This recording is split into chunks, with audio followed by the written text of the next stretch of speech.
Now let's head over to Rome now, where Chris Livesay is standing by. Chris, you're following a couple of global headlines this morning. What can you tell us? Well, good morning, Paula. That's right. Starting here in Rome, more specifically, right in front of Vatican City, where Pope Francis, for the very first time, is speaking out against China's treatment of its ethnic Uighur minority. Well, China didn't like that very much. Its foreign ministry responded that Beijing, quote, has always protected the legal rights of ethnic minorities equally, and called the pontiff's remarks groundless.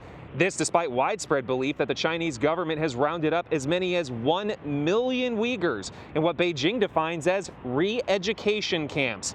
Francis made his remarks in his new book, Let Us Dream, The Path to a Better Future, slated for publication in December by Simon & Schuster, a Viacom CBS company. The pontiff writes that he thinks often of persecuted peoples, quote, the Rohingya, the poor Uyghurs, the Yazidi.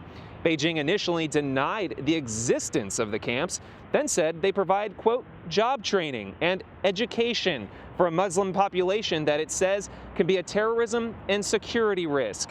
Human rights groups say crimes against them include the forced sterilization of women to control the growth of the population.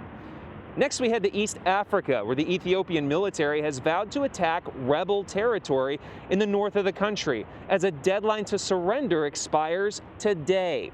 Hundreds have already been killed and tens of thousands fled. There's dramatic drone footage of the exodus across the border into Sudan. Government forces have been fighting rebels in the Tigray region for nearly 3 weeks, and aid groups fear it could destabilize East Africa and trigger a humanitarian crisis. The UN has said it was alarmed that hostilities risk intensifying as the Ethiopian army advances on Tigray's capital, Mekelle. Population 500,000. Back here in Europe, French President Emmanuel Macron says his country can start easing its strict pandemic restrictions this weekend. Now, bars and restaurants will have to stay closed until January 20th, but non-essential shops can reopen just in time for the holiday shopping season. He also announced that people can share moments with the family over Christmas, thanks to the country's efforts to lower the spread of the virus as the country passes the peak of the second wave, he says. If things continue to look bright, even more lockdown restrictions will be lifted from December 15th. Movie theaters will be back open, and it will be easier to travel across the country. France has reported more than 50,000 confirmed COVID-related deaths and more than 2.2 million cases since the start of the pandemic. And finally, we're back in Italy with an unlikely story of a shipwreck, lost wedding rings, and how they found their way back to 2 newlyweds. Off the coast of Sicily, a migrant rescue boat stumbled upon a red backpack floating alongside debris, The Guardian reports. Inside were the rings, inscribed with the names Dudu and Ahmed. Italian newspaper La Repubblica published pictures of the rings. The charity Doctors Without Borders saw them and realized they belonged to 2 Algerian migrants at a reception center in Sicily. The couple was among 15 survivors of a shipwreck in the Mediterranean between Italy and Libya, in which 5 migrants died.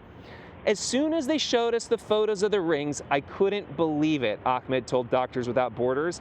We had lost everything, and now the few things we set out with on this journey have been found. It's incredible. And it's just so nice to see a happy ending for these stories that so often end in tragedy. Migrants making this treacherous journey across the Mediterranean. It's also important to point out who saved them. In this case, Sicilian fishermen. Like in so many other cases of rescues at sea, it's just regular people doing the right thing. Paula? It's an incredible group of stories. Thank you so much, Chris.